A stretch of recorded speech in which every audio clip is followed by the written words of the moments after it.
Listen to me, please. You're like me, a Homo sapiens. A wise human. Life, a miracle in the universe, appeared around 4 billion years ago. And we humans, only 200,000 years ago. Yet we have succeeded in disrupting the balance that is so essential to life.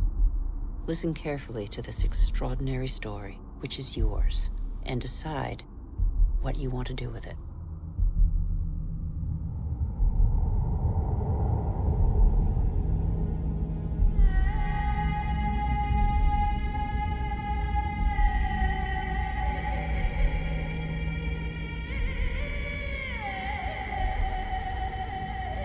These are traces of our origins. At the beginning, our planet was no more than a chaos of fire. A cloud of agglutinated dust particles, similar to so many similar clusters in the universe. Yet this was where the miracle of life occurred.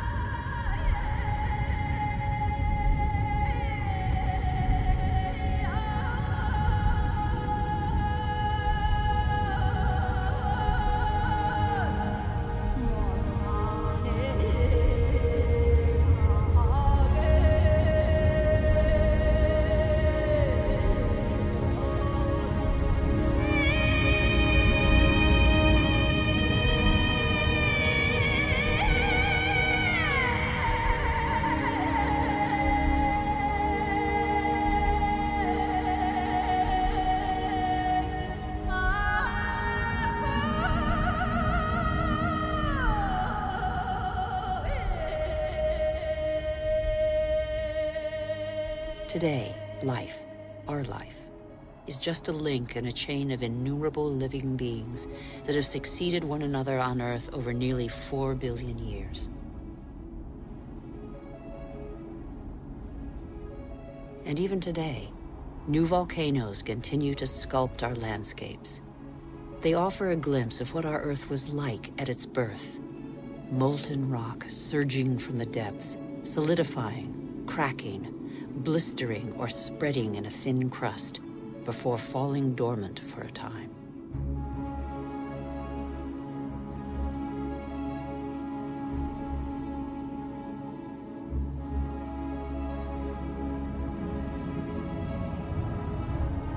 These wreaths of smoke, curling from the bowels of the Earth, bear witness to the Earth's original atmosphere, an atmosphere devoid of oxygen. A dense atmosphere, thick with water vapor, full of carbon dioxide. A furnace.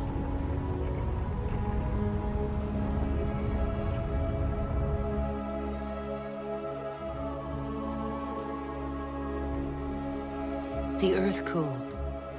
The water vapor condensed and fell in torrential downpours.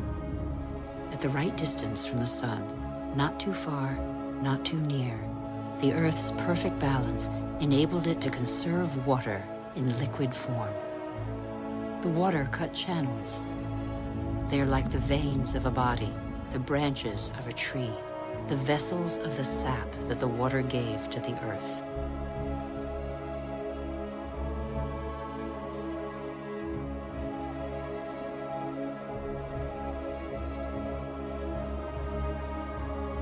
The rivers tore minerals from the rocks and gradually added them to the fresh water of the oceans. And the oceans became heavy with salt.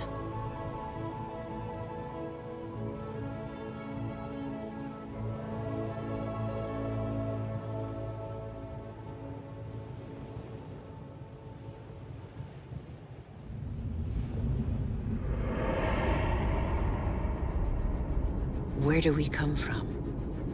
Where did life first spark into being? A miracle of time, primitive life forms still exist in the globe's hot springs. They give them their colors. They're called archaeobacteria.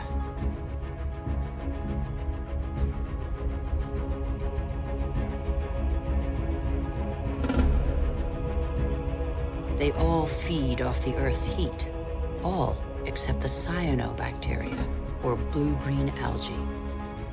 They alone have the capacity to turn to the sun to capture its energy.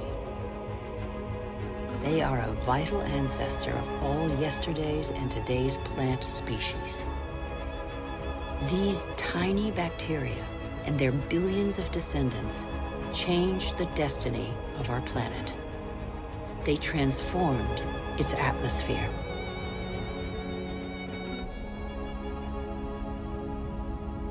What happened to the carbon that poisoned the atmosphere?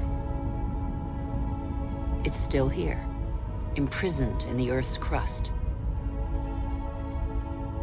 Here, there once was a sea inhabited by microorganisms. They grew their shells by tapping into carbon from the atmosphere dissolved in the ocean. These strata are the accumulated shells of those billions and billions of microorganisms.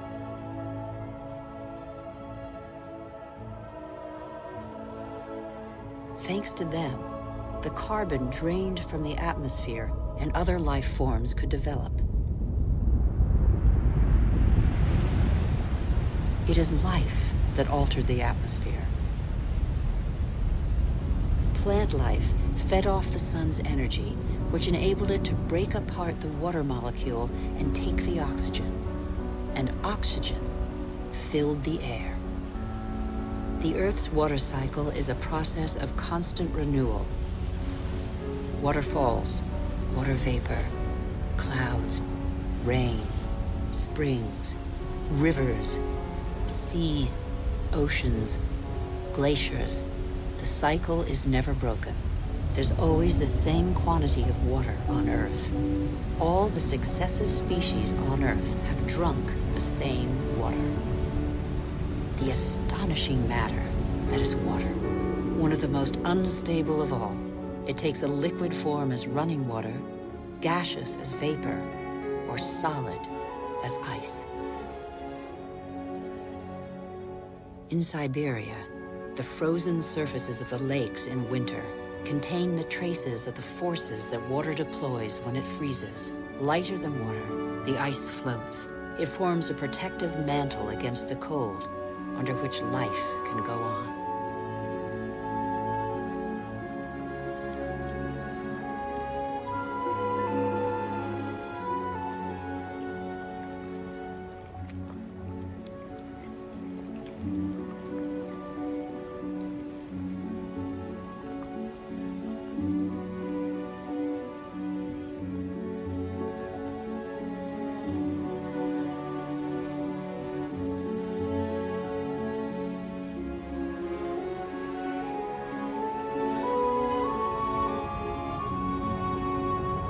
The engine of life is linkage. Everything is linked. Nothing is self-sufficient. Water and air are inseparable, united in life and for our life on Earth. Sharing is everything.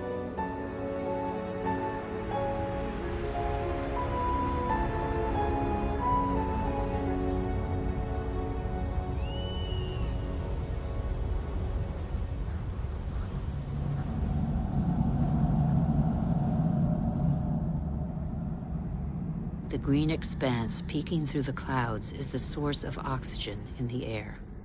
70% of this gas, without which our lungs cannot function, comes from the algae that tint the surface of the oceans. Our Earth relies on a balance in which every being has a role to play and exists only through the existence of another being. A subtle, fragile harmony that is easily shattered.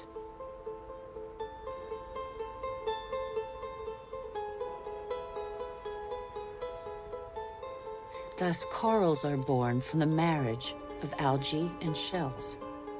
Coral reefs cover less than 1% of the ocean floor, but they provide a habitat for thousands of species of fish, mollusks, and algae. The equilibrium of every ocean depends on them.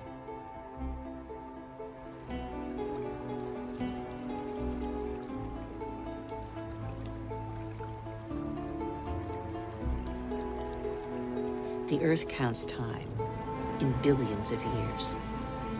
It took more than 4 billion years for it to make trees.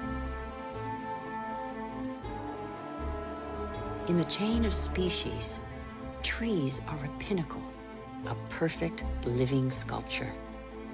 Trees defy gravity. They are the only natural element in perpetual movement toward the sky.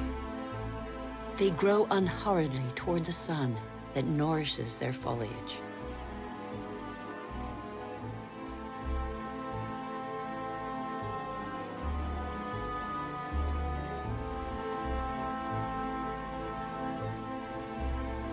They have inherited from those minuscule cyanobacteria the power to capture light's energy.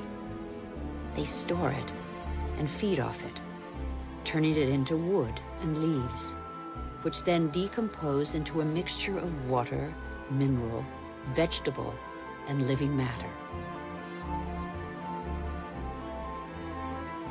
And so, gradually, soils are formed.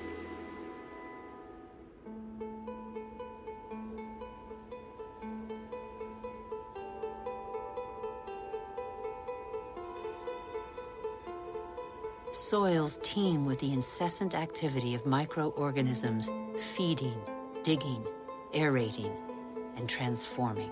They make the humus, the fertile layer to which all life on land is linked.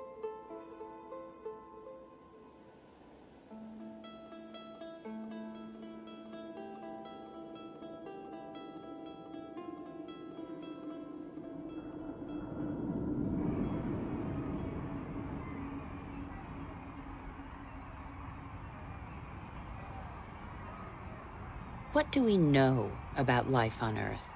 How many species are we aware of? A tenth of them? 100th, perhaps? What do we know about the bonds that link them?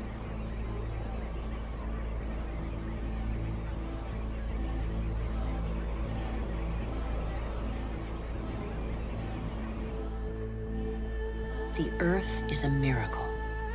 Life remains a mystery.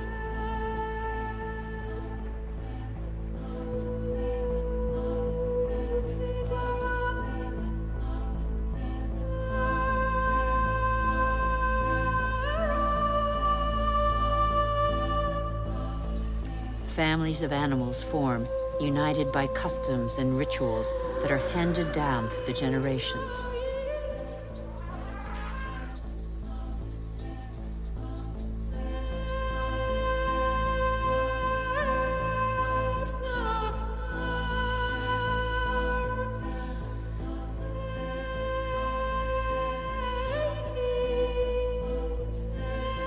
Some adapt to the nature of their pasture, and their pasture adapts to them. And both gain. The animal sates its hunger, and the tree can blossom again.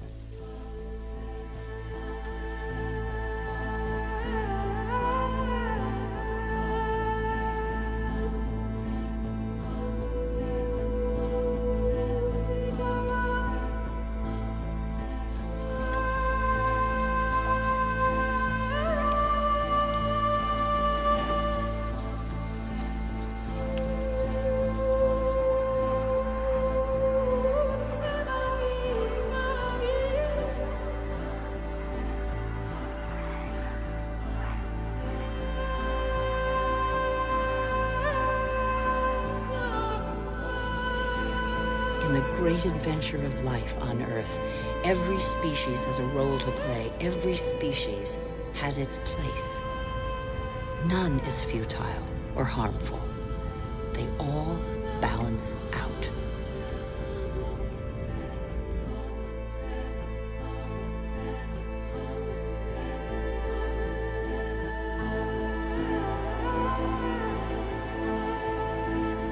And that's where you, Homo sapiens, wise human, enter the story. You benefit from a fabulous 4 billion-year-old legacy bequeathed by the Earth.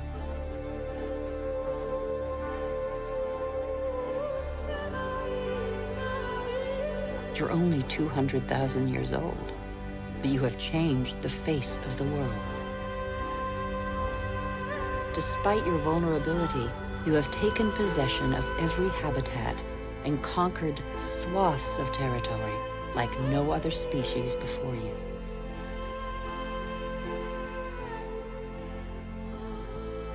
After 180,000 nomadic years, and thanks to a more clement climate, humans settled down. They no longer depended on hunting for survival.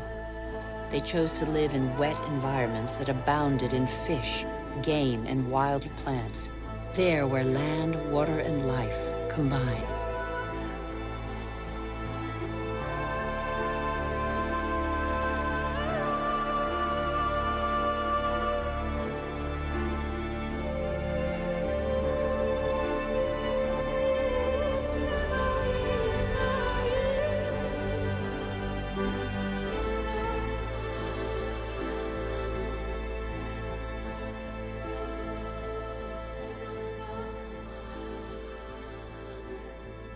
Even today, the majority of humankind lives on the continent's coastlines or the banks of rivers and lakes.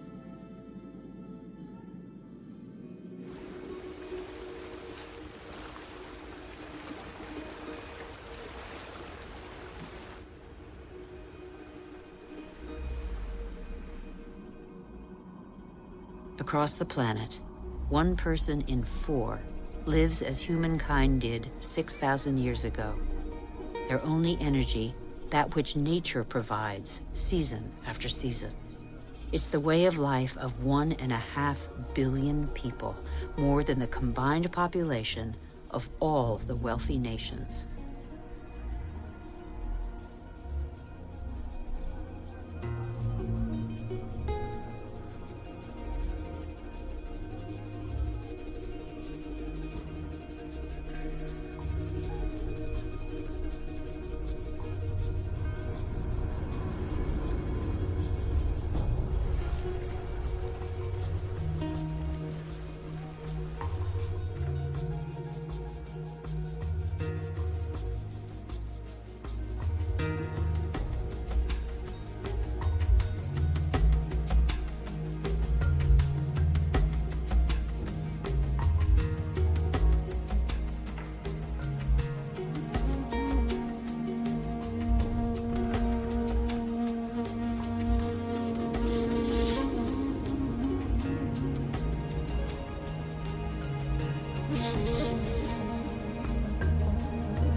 But life expectancy is short, and hard labor takes its toll. The uncertainties of nature weigh on daily life. Education is a rare privilege. Children are a family's only asset, as long as every extra pair of hands is a necessary contribution to its subsistence.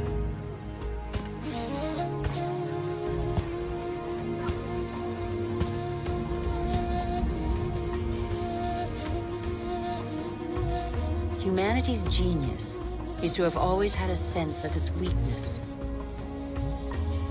The physical energy and strength with which nature insufficiently endowed humans is found in animals that help them to discover new territories.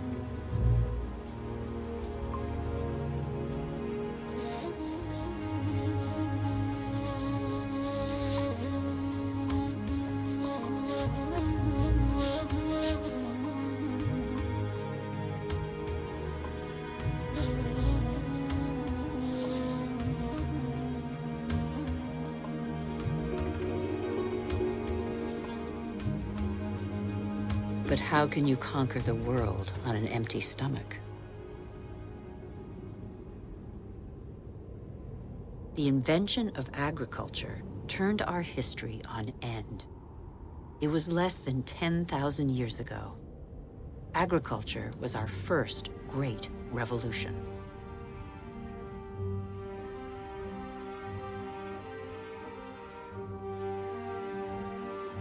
It resulted in the first surpluses and gave birth to cities and civilizations.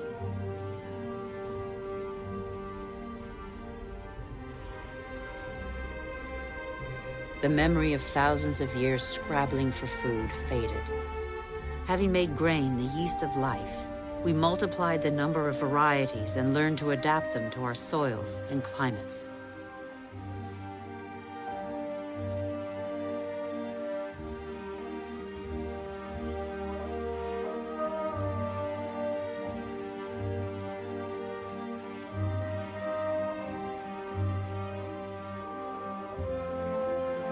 We're like every species on Earth. Our principal daily concern is to feed ourselves. When the soil is less than generous and the water becomes scarce, we are able to deploy prodigious efforts to extract from the land enough to live on.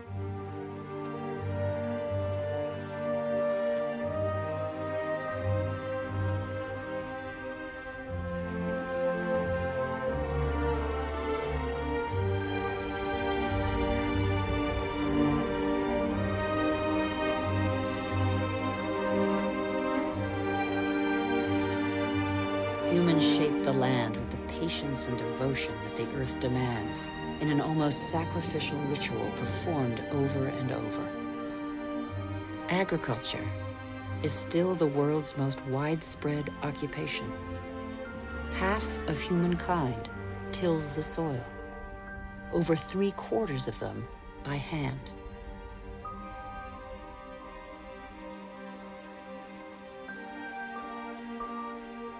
Agriculture is like a tradition handed down from generation to generation in sweat, graft, and toil, because for humanity, it is a prerequisite of survival.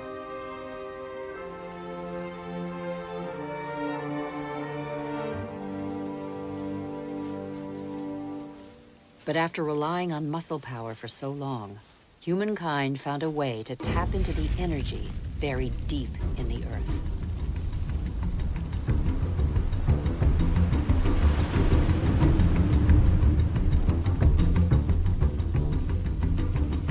These flames are also from plants, a pocket of sunlight, pure energy, the energy of the sun, captured over millions of years by millions of plants more than 100 million years ago. It's coal, it's gas, and above all, it's oil.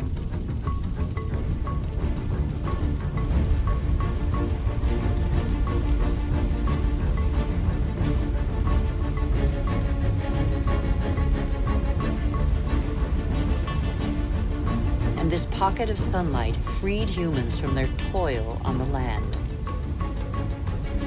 With oil began the era of humans who break free of the shackles of time. With oil, some of us acquired unprecedented comforts. And in 50 years, in a single lifetime, the Earth has been more radically changed than by all previous generations of humanity.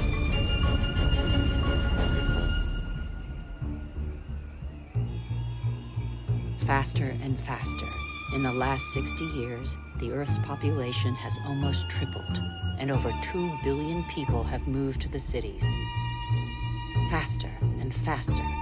Shenzhen in China, with its hundreds of skyscrapers and millions of inhabitants, was just a small fishing village barely 40 years ago. Faster and faster. In Shanghai, 3,000 towers and skyscrapers have been built in 20 years. Hundreds more are under construction. Today, over half of the world's 7 billion inhabitants live in cities.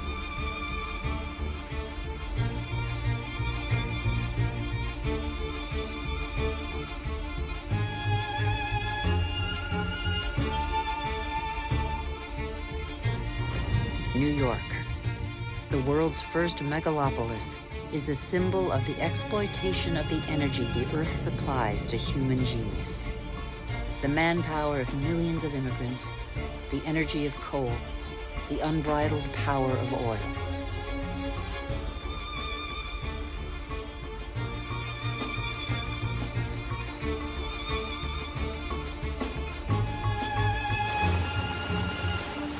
America was the first to harness the phenomenal, revolutionary power of black gold. In the fields, machines replaced men. a liter of oil generates as much energy as 100 pairs of hands in 24 hours. In the United States, only 3 million farmers are left. They produce enough grain to feed 2 billion people. But most of that grain is not used to feed people. Here, and in all other industrialized nations, it's transformed into livestock feed or biofuels.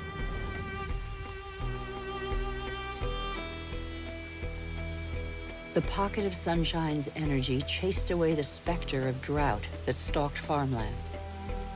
No spring escapes the demands of agriculture, which accounts for 70% of humanity's water consumption. In nature, everything is linked. The expansion of cultivated land and single-crop farming encouraged the development of parasites. Pesticides, another gift of the petrochemical revolution, exterminated them. Bad harvests and famine became a distant memory. The biggest headache now was what to do with the surpluses engendered by modern agriculture. But toxic pesticides seeped into the air, soil, plants, animals, rivers, and oceans. They penetrated the heart of cells similar to the mother cell that is shared by all forms of life. Are they harmful to the humans that they released from hunger? These farmers, in their yellow protective suits, probably have a good idea.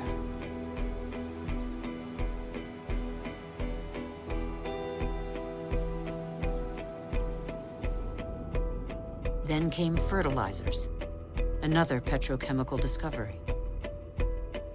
They produced unprecedented results on plots of land thus far ignored.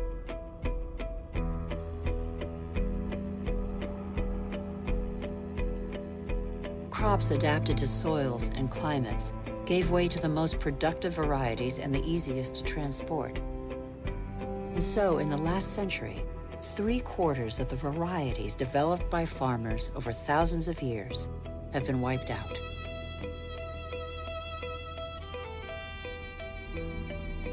As far as the eye can see, fertilizer below, plastic on top. The greenhouses of Almeria in Spain are Europe's vegetable garden. A city of uniformly sized vegetables waits every day for the hundreds of trucks that will take them to the continent's supermarkets. The more a country develops, the more meat its inhabitants consume. How can growing worldwide demand be satisfied without recourse to concentration camp-style cattle farms? Faster and faster.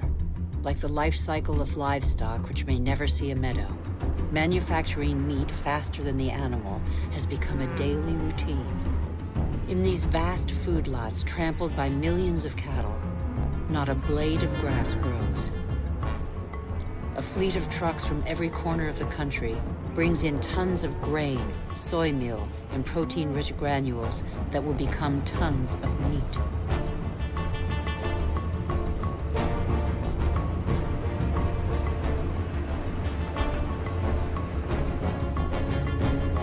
The result is that it takes 100 liters of water to produce 1 kilogram of potatoes, 4,000 liters for 1 kilo of rice, and 13,000 liters for 1 kilo of beef, not to mention the oil guzzled in the production process and transport.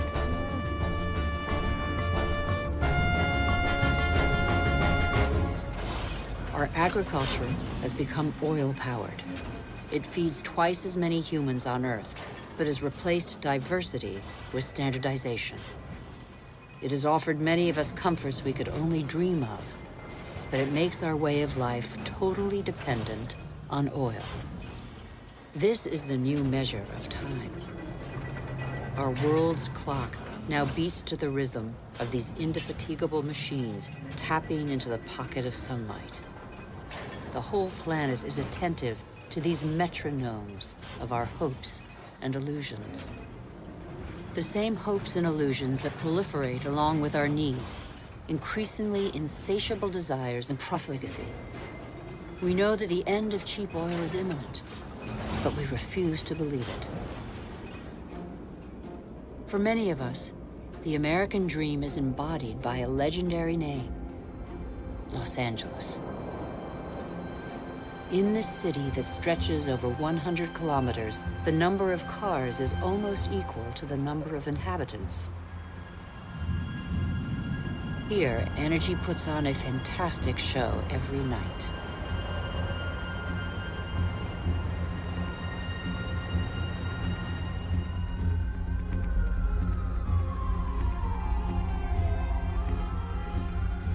The days seem to be no more than the pale reflection of nights that turn the city into a starry sky.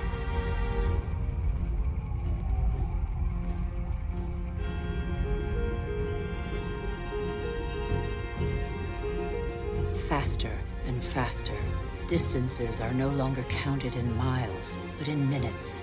The automobile shapes new suburbs where every home is a castle, a safe distance from the asphyxiated city centers, and where neat rows of houses huddle around dead-end streets.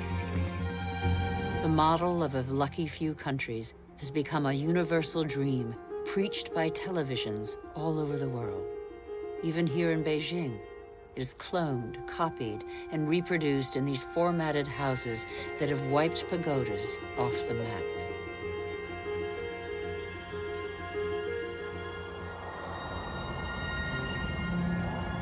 The automobile has become the symbol of comfort and progress.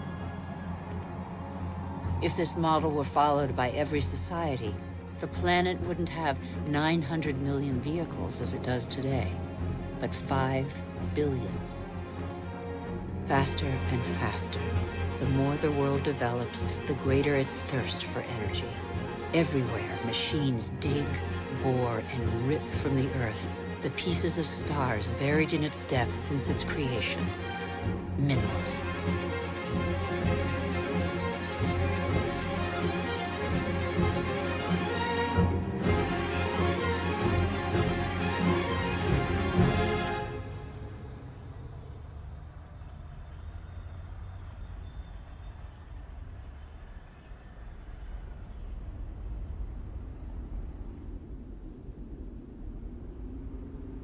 As a privilege of power, 80% of this mineral wealth is consumed by 20% of the world's population. Before the end of this century, excessive mining will have exhausted nearly all the planet's reserves.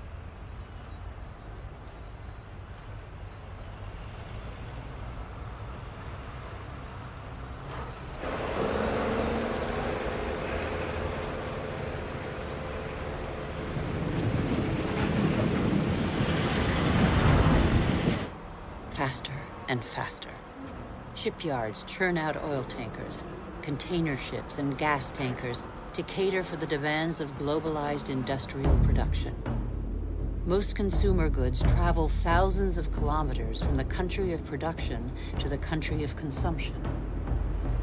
Since 1950, the volume of international trade has increased 20 times over.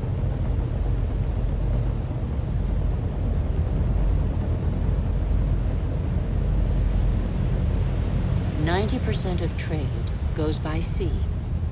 500 million containers are transported every year, headed for the world's major hubs of consumption, such as Dubai. Dubai is a sort of culmination of the Western model, a country where the impossible becomes possible, building artificial islands in the sea, for example. Dubai has few natural resources. But with the money from oil, it can bring millions of tons of material and workers from all over the planet. Dubai has no farmland, but it can import food. Dubai has no water, but it can afford to expend immense amounts of energy to desalinate seawater and build the highest skyscrapers in the world. Dubai has endless sun, but no solar panels. It is the totem to total modernity that never fails to amaze the world.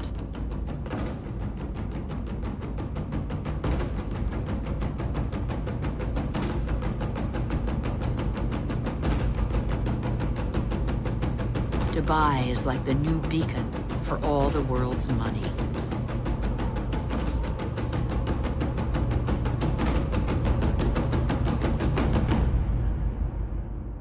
Nothing seems further removed from nature than Dubai, although nothing depends on nature more than Dubai. Dubai is a sort of culmination of the Western model. We haven't understood that we're depleting what nature provides.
Since 1950, fishing catches have increased five-fold, from 18 to 100 million metric tons a year. Thousands of factory ships are emptying the oceans.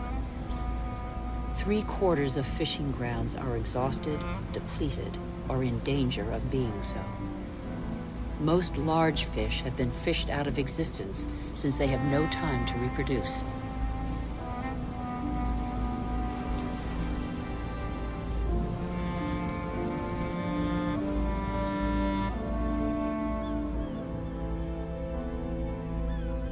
We are destroying the cycle of a life that was given to us.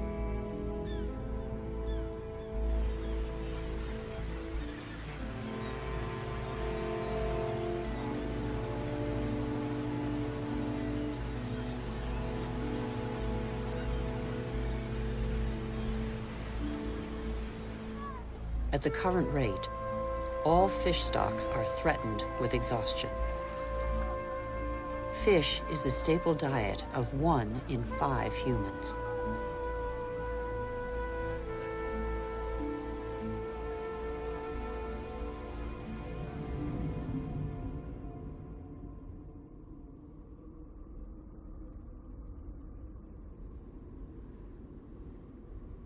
We have forgotten that resources are scarce.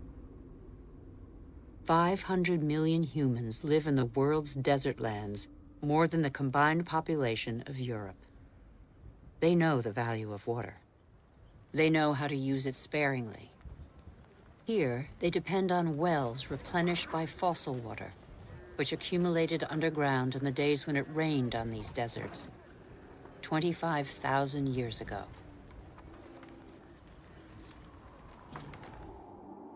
Fossil water also enables crops to be grown in the desert to provide food for local populations. The field's circular shape derives from the pipes that irrigate them around a central pivot. But there is a heavy price to pay. Fossil water is a non-renewable resource.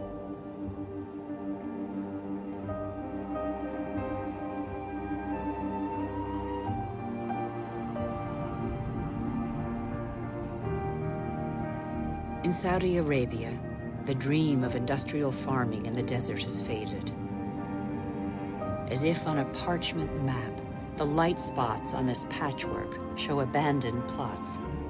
The irrigation equipment is still there, the energy to pump water also. But the fossil water reserves are severely depleted.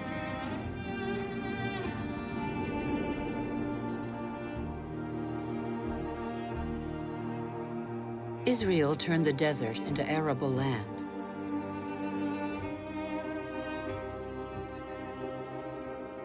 Even though these hothouses are now irrigated drop by drop, water consumption continues to increase along with exports.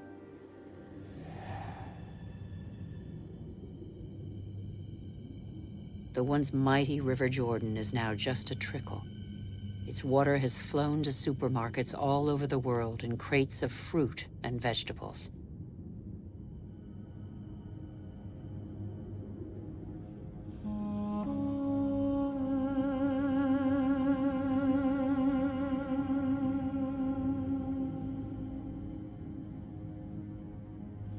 The Jordan's fate is not unique. Across the planet, one major river in 10 no longer flows into the sea for several months of the year.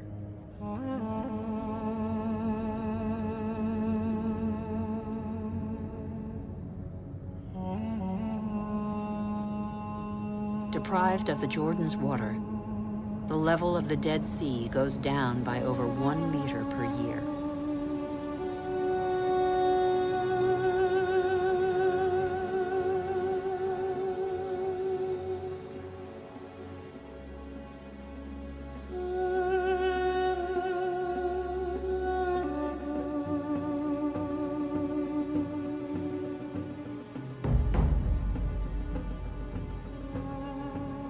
India risks being the country that suffers most from the lack of water in the coming century. Massive irrigation has fed the growing population, and in the last 50 years, 21 million wells have been dug. In many parts of the country, the drill has to sink ever deeper to hit water. In western India, 30% of wells have been abandoned. The underground aquifers are drying out. Vast reservoirs will catch the monsoon rains to replenish the aquifers. In dry season, women from local villages dig them with their bare hands.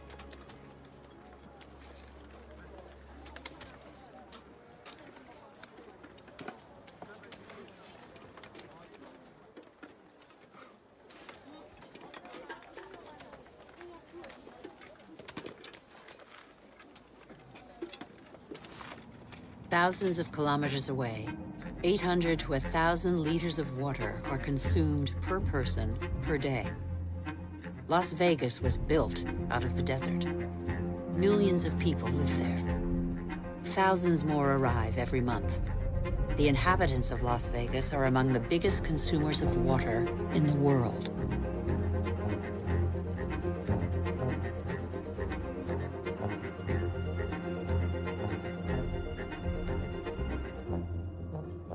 Palm Springs is another desert city with tropical vegetation and lush golf courses.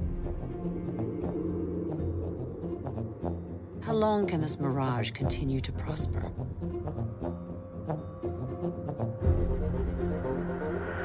The Earth cannot keep up. The Colorado River, which brings water to these cities, is one of those rivers that no longer reaches the sea. Water levels in the catchment lakes along its course are plummeting.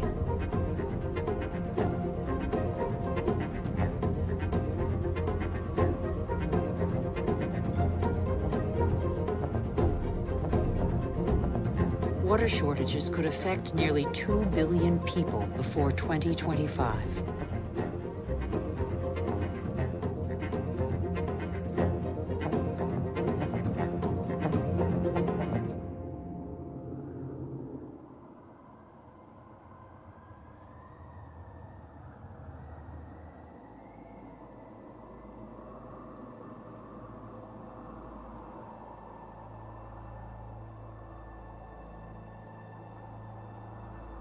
The wetlands represent 6% of the surface of the planet. Under their calm water lies a veritable factory where plants and microorganisms patiently filter the water and digest all the pollution.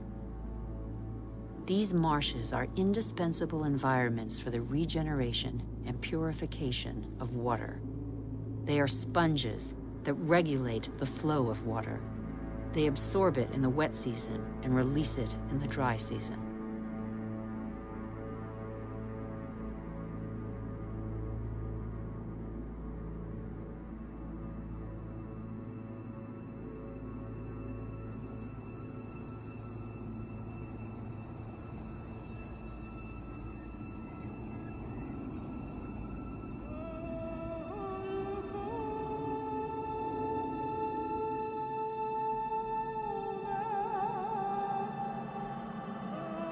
In our race to conquer more land, we have reclaimed them as pasture for our livestock, or as land for agriculture or building. In the last century, half of the world's marshes were drained. We know neither their richness nor their role.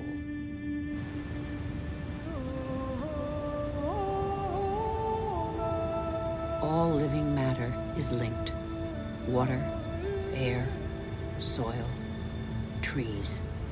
The world's magic is right in front of our eyes.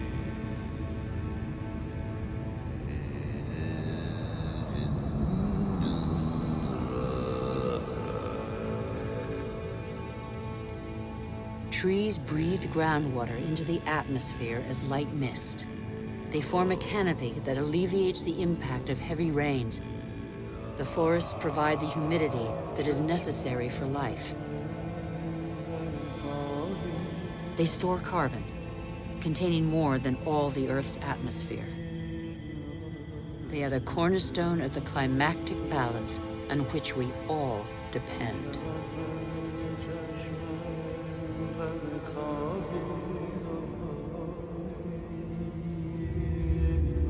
The trees of the primary forests provide a habitat for 3/4 of the planet's biodiversity. That's to say, of all life on Earth.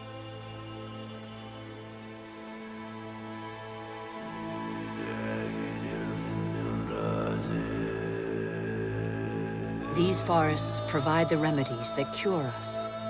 The substances secreted by these plants can be recognized by our bodies. Our cells talk the same language. We are of the same family.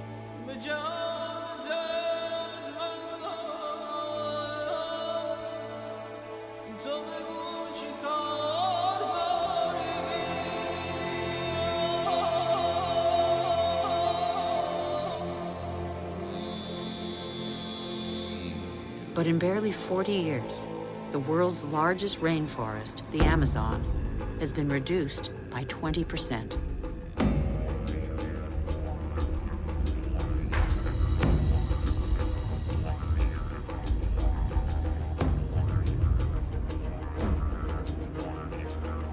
The forest gives way to cattle ranches or soybean farms. 95% of these soybeans are used to feed livestock and poultry in Europe and Asia. And so, a forest is turned into meat.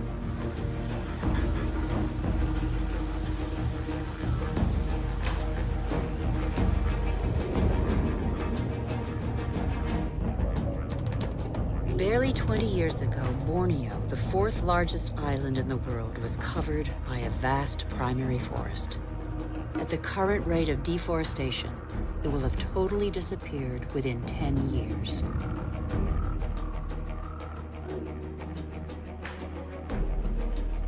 Living matter bonds water, air, earth, and the sun. In Borneo, this bond has been broken in what was one of the Earth's greatest reservoirs of biodiversity.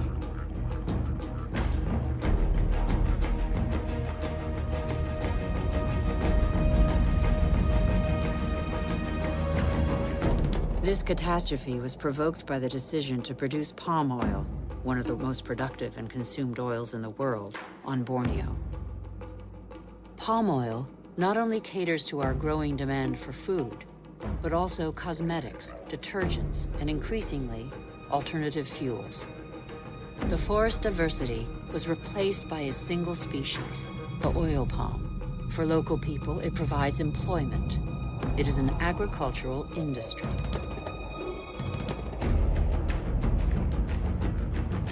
Another example of massive deforestation is the eucalyptus. Eucalyptus is used to make paper pulp. Plantations are growing as demand for paper has increased 5-fold in 50 years. One forest does not replace another forest. At the foot of these eucalyptus trees, nothing grows because their leaves form a bed that is toxic for most other plants. They grow quickly, but exhaust water reserves. Soybeans, palm oil, eucalyptus trees. Deforestation destroys the essential to produce the superfluous. But elsewhere, deforestation is a last resort to survive.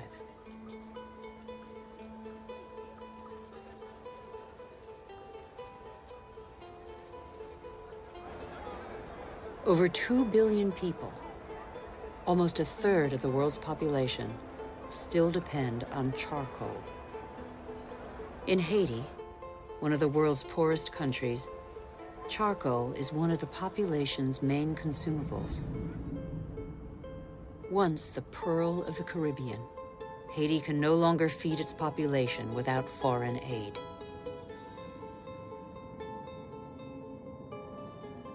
On the hills of Haiti, only 2% of the forests are left. Stripped bare, nothing holds the soils back. The rainwater washes them down the hillsides as far as the sea. What's left is increasingly unsuitable for agriculture.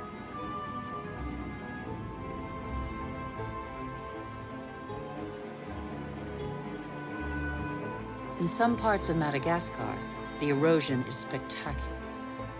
Whole hillsides bear deep gashes hundreds of meters wide. Thin and fragile, soil is made by living matter. With erosion, the fine layer of humus, which took thousands of years to form, disappears.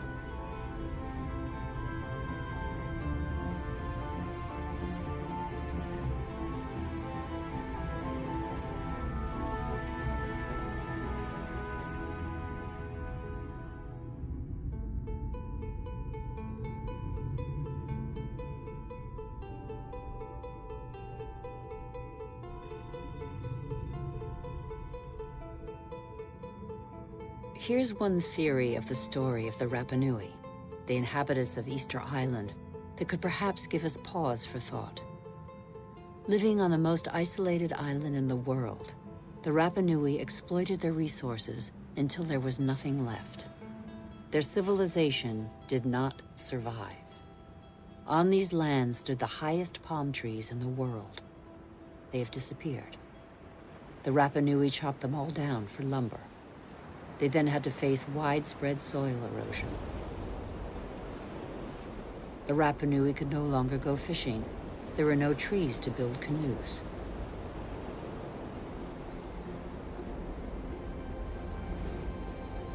And yet the Rapa Nui formed one of the most brilliant civilizations in the Pacific. Innovative farmers, sculptors, exceptional navigators. They were caught in the vice of overpopulation and dwindling resources. They experienced social unrest, revolts, and famine. Many did not survive the cataclysm.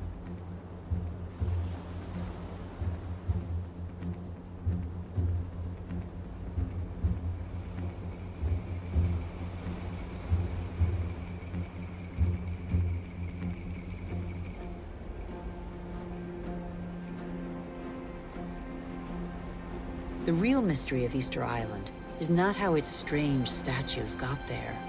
We know now. It's why the Rapa Nui didn't react in time.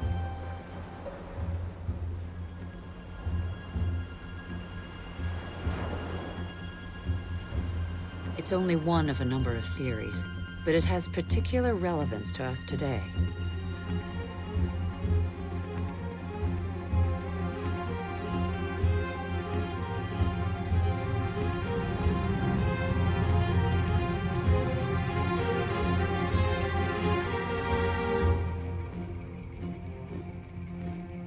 Since 1950, the world's population has almost tripled. And since 1950, we have more fundamentally altered our island, the Earth, than in all of our 200,000-year history. Nigeria is the biggest oil exporter in Africa, and yet 70% of the population lives under the poverty line. The wealth is there, but the country's inhabitants don't have access to it. The same is true all over the globe. Half the world's poor live in resource-rich countries.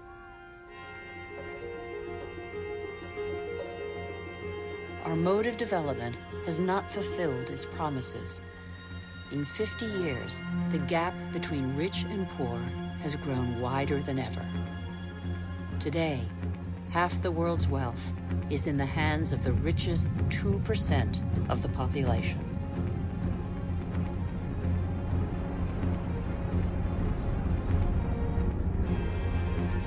Can such disparities be maintained? They're the cause of population movements whose scale we have yet to fully realize. The city of Lagos had a population of 700,000 in 1960. That will rise to 16 million by 2025. Lagos is one of the fastest growing megalopolises in the world. The new arrivals are mostly farmers forced off the land for economic or demographic reasons, or because of diminishing resources. This is a radically new type of urban growth driven by the urge to survive rather than to prosper.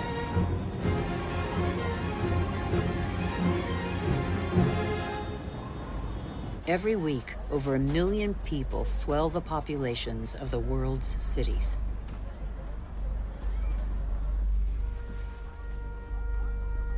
One human being in 6 now lives in a precarious, unhealthy, overpopulated environment without access to daily necessities such as water, sanitation, or electricity.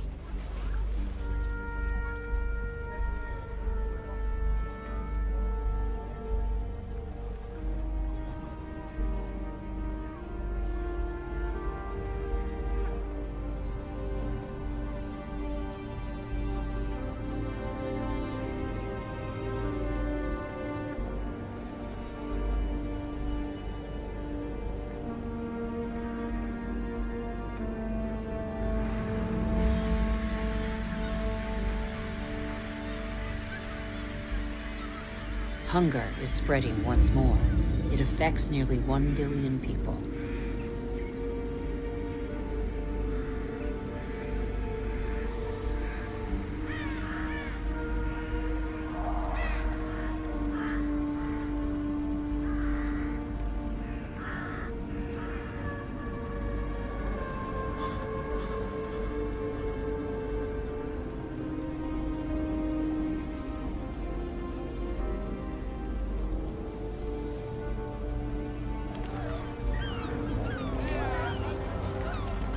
All over the planet, the poorest scrabble to survive on scraps, while we continue to dig for resources that we can no longer live without. We look farther and farther afield, in previously unspoilt territory, and in regions that are increasingly difficult to exploit.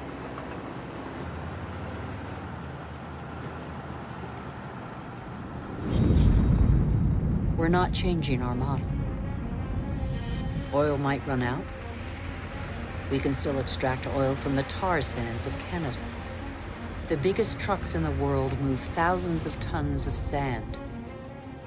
The process of heating and separating bitumen from the sand requires millions of cubic meters of water. Colossal amounts of energy are needed. The pollution is catastrophic. The most urgent priority, apparently, is to pick every pocket of sunlight.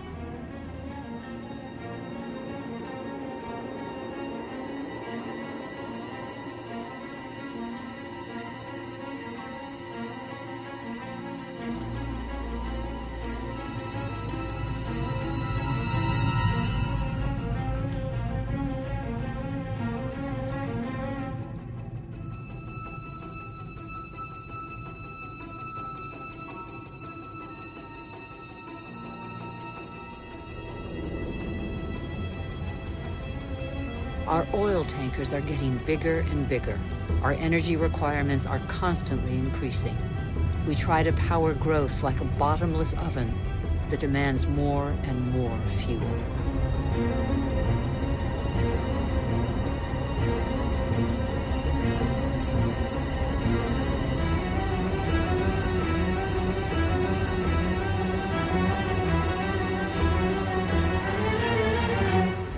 It's all about carbon. In a few decades, the carbon that made our atmosphere a furnace and that nature captured over millions of years, allowing life to develop, will have largely been pumped back out. The atmosphere is heating up. It would have been inconceivable for a boat to be here just a few years ago. Transport, industry, deforestation, agriculture. Our activities release gigantic quantities of carbon dioxide. Without realizing it, molecule by molecule, we have upset the Earth's climatic balance. All eyes are on the poles,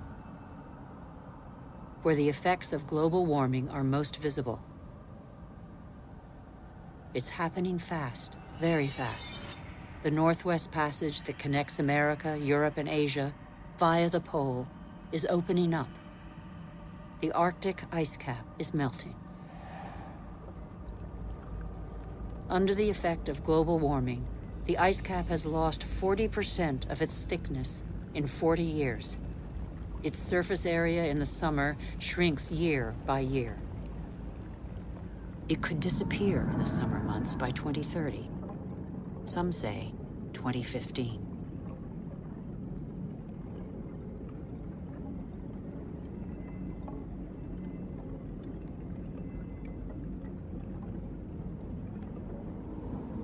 The sunbeams that the ice sheet previously reflected back now penetrate the dark water, heating it up. The warming process gathers pace.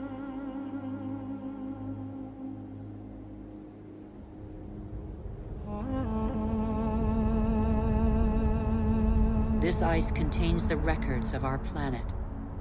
The concentration of carbon dioxide hasn't been so high for several 100,000 years. Humanity has never lived in an atmosphere like this.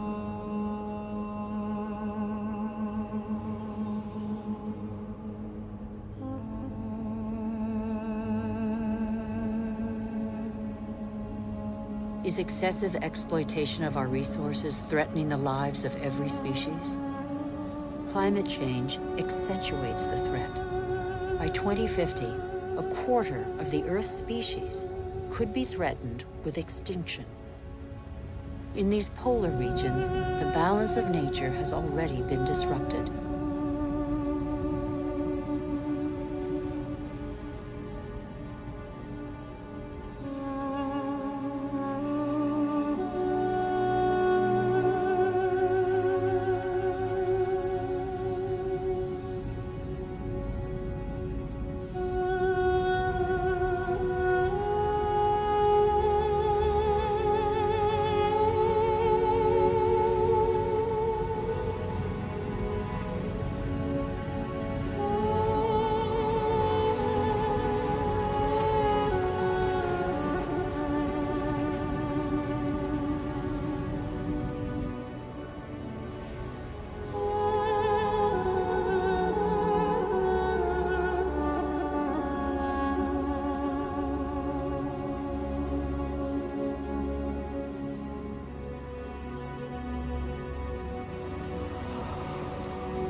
Around the North Pole, the ice cap has lost 30% of its surface area in 30 years.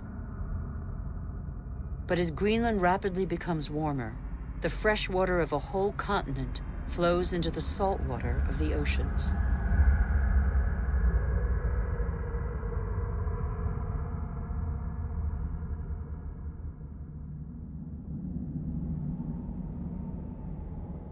Greenland's ice contains 20% of the fresh water of the whole planet. If it melts, sea levels will rise by nearly 7 meters.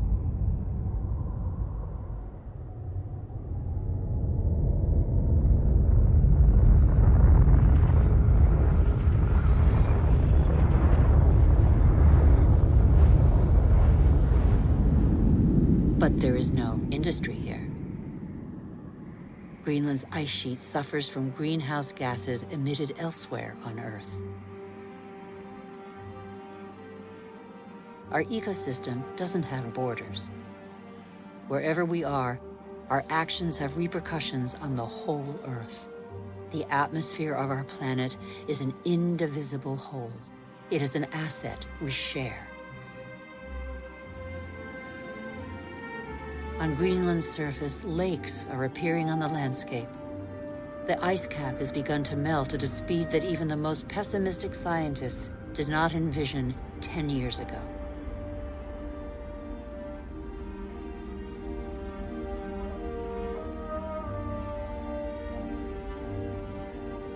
More and more of these glacier-fed rivers are merging together and burrowing through the surface. It was thought the water would freeze in the depths of the ice. On the contrary, it flows under the ice, carrying the ice sheet into the sea, where it breaks into icebergs.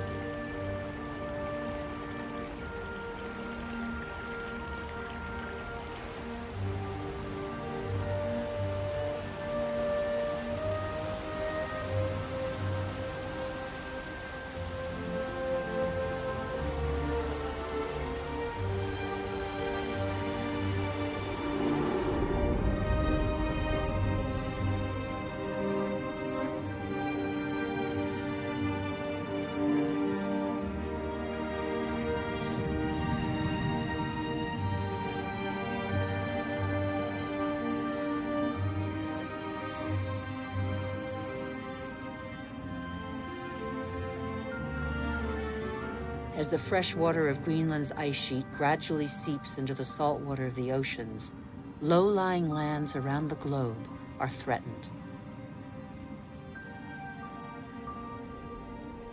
Sea levels are rising, water expanding as it gets warmer, caused in the 20th century alone a rise of 20 centimeters.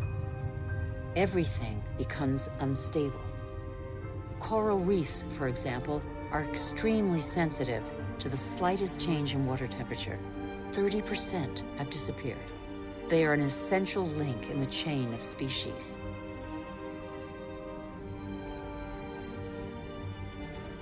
In the atmosphere, the major wind streams are changing direction. Rain cycles are altered. The geography of climates is modified. The inhabitants of the low-lying islands here in the Maldives, for example, are on the front line. They are increasingly concerned. Some are already looking for new, more hospitable lands.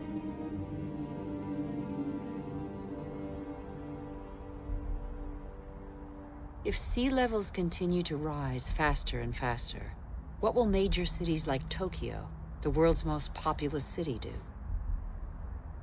Every year, scientists' predictions become more and more alarming. 70% of the world's population lives on coastal plains. 11 of the 15 biggest cities stand on a coastline or river estuary. As the seas rise, salt will invade the water table, depriving inhabitants of drinking water. Migratory phenomena are inevitable. The only uncertainty concerns their scale.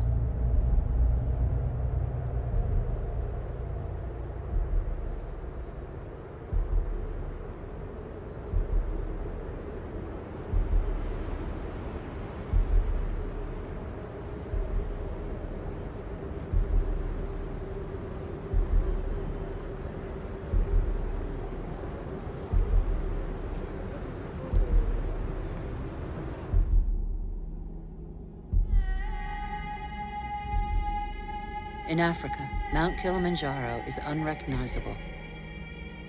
80% of its glaciers have disappeared. In summer, the rivers no longer flow. Local peoples are affected by the lack of water. Even on the world's highest peaks, in the heart of the Himalayas, eternal snows and glaciers are receding. Yet these glaciers play an essential role in the water cycle. They trap the water from the monsoons as ice and release it in the summer when the snow melts.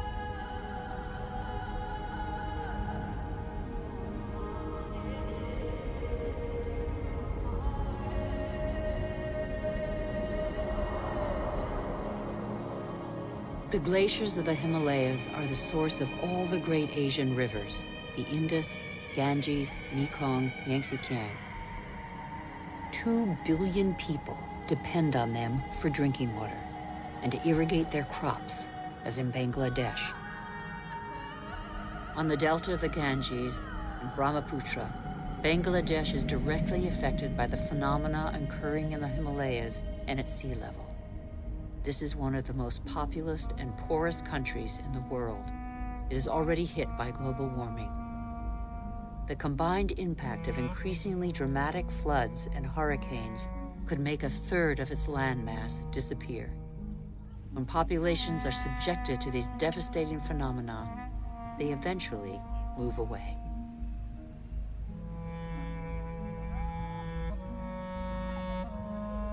Wealthy countries will not be spared. Droughts are occurring all over the planet.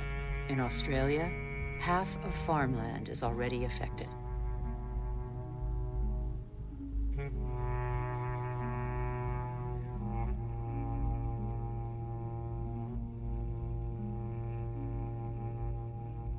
We are in the process of compromising the climactic balance that has allowed us to develop over 12,000 years.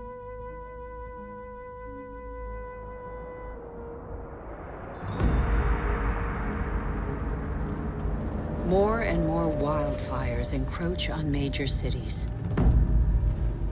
In turn, they exacerbate global warming. As the trees burn, they release carbon dioxide. The system that controls our climate has been severely disrupted. The elements on which it relies have been disrupted.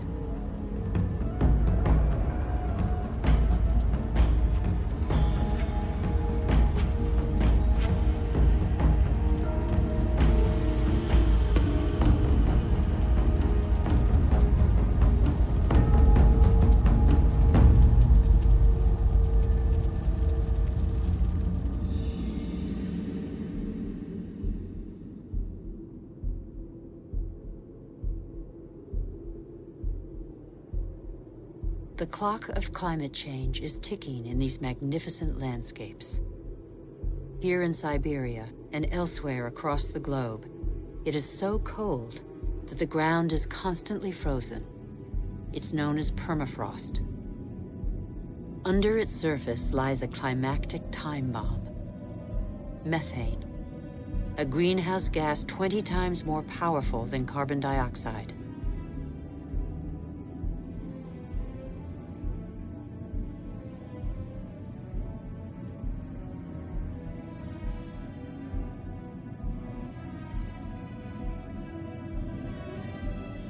If the permafrost melts, the methane released would cause the greenhouse effect to race out of control with consequences no one can predict.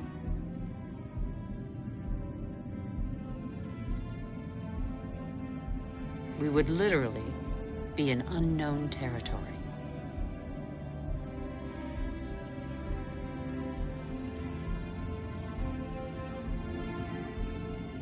Humanity has no more than 10 years to reverse the trend and avoid crossing into this territory. Life on Earth as we have never known it.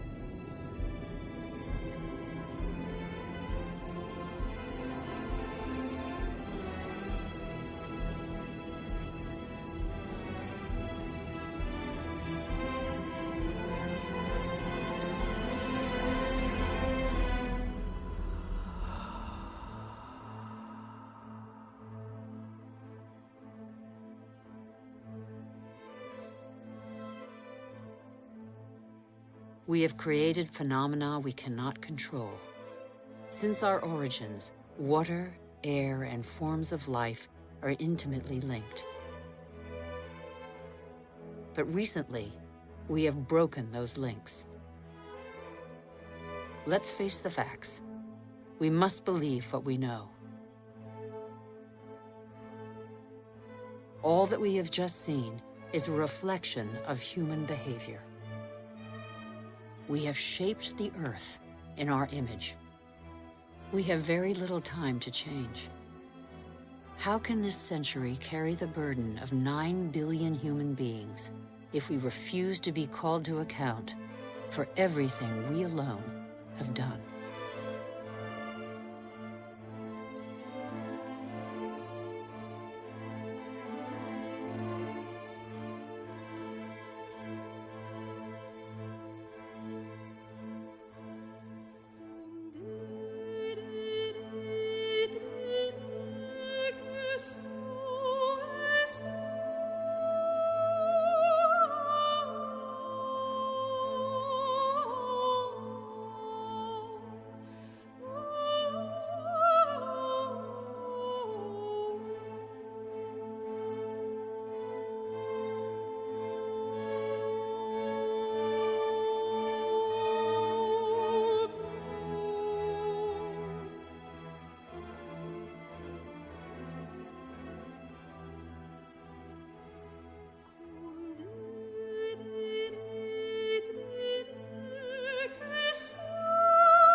The cost of our actions is high. Others pay the price without having been actively involved. I have seen refugee camps as big as cities, sprawling in the desert. How many men, women, and children will be left by the wayside tomorrow? Must we always build walls to break the chain of human solidarity, separate peoples, and protect the happiness of some from the misery of others? It's too late to be a pessimist. I know that a single human can knock down every wall. It's too late to be a pessimist. Worldwide, 4 children out of 5 attend school. Never has learning been given to so many human beings. Everyone, from richest to poorest, can make a contribution. Lesotho, one of the world's poorest countries, is proportionally the one that invests most in its people's education. Qatar, one of the world's richest states, has opened its doors to the best universities. Culture, education, research, and innovation are inexhaustible resources. In the face of misery and suffering, millions of NGOs prove that solidarity between peoples is stronger than the selfishness of nations. In Bangladesh, a man thought the unthinkable and founded a bank that lends only to the poor. In 30 years, it has changed the lives of 150 million people. Antarctica is a continent with immense natural resources that no country can claim for itself, a natural reserve devoted to peace and science. A treaty signed by 49 states has made it a treasure shared by all humanity. It's too late to be a pessimist. Governments have acted to protect nearly 2% of the world's territorial waters. It's not much, but it's 2 times more than 10 years ago. The first natural parks were created just over a century ago. They cover over 13% of the continents. They create spaces where human activity is in step with the preservation of species, soils, and landscapes. This harmony between humans and nature can become the rule, no longer the exception. In the United States, New York has realized that nature does for us. These forests and lakes supply all the drinking water the city needs. In South Korea, the forests have been devastated by war. Thanks to a national reforestation program, they once more cover 65% of the country. More than 75% of paper is recycled. Costa Rica has made a choice between military spending and the conservation of its lands. The country no longer has an army. It prefers to devote its resources to education, ecotourism, and the protection of its primary forest. Gabon is one of the world's leading producers of wood. It enforces selective logging, not more than 1 tree every hectare. Its forests are one of the country's most important economic resources, but they have the time to regenerate. Programs exist that guarantee sustainable forest management. They must become mandatory. For consumers and producers, justice is an opportunity to be seized. When trade is fair, when both buyer and seller benefit, everybody can prosper and earn a decent living. How can there be justice and equity between people whose only tools are their hands and those who harvest their crops with a machine and state subsidies? Let's be responsible consumers. Think about what we buy. It's too late to be a pessimist. I've seen agriculture on a human scale. It can feed the whole planet if meat production doesn't take the food out of people's mouths. I have seen fishermen who take care of what they catch and care for the riches of the ocean. I have seen houses producing their own energy. 5,000 people live in the world's first ever eco-friendly district in Freiburg, Germany. Other cities partner the project. Mumbai is the 1,000th to join them. The governments of New Zealand, Iceland, Austria, Sweden, and other nations have made the development of renewable energy sources a top priority. I know that 80% of the energy we consume comes from fossil energy sources. Every week, 2 new coal-fired generating plants are built in China alone. But I have also seen, in Denmark, a prototype of a coal-fired plant that releases its carbon into the soil rather than the air. A solution for the future? Nobody knows yet. I have seen in Iceland an electricity plant powered by the Earth's heat, geothermal power. I have seen a sea snake lying on the swell to absorb the energy of the waves and produce electricity. I have seen wind farms off the coast of Denmark that produce 20% of the country's electricity. The USA, China, India, Germany, and Spain are the biggest investors in renewable energy. They have already created over 2.5 million jobs. Where on earth doesn't the wind blow? I have seen desert expanses baking in the sun.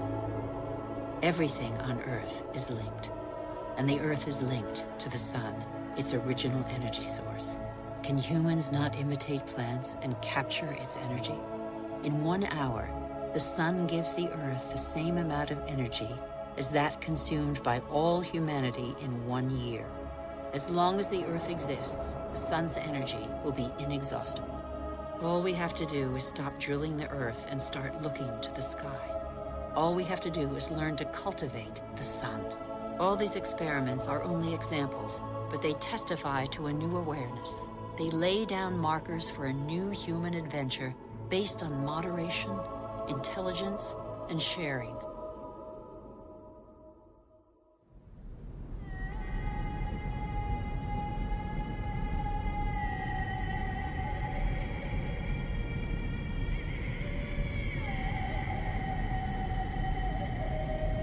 It's time to come together. What's important is not what's gone, but what remains. We still have half the world's forests, thousands of rivers, lakes, and glaciers, and thousands of thriving species. We know that the solutions are there today. We all have the power to change. So what are we waiting for?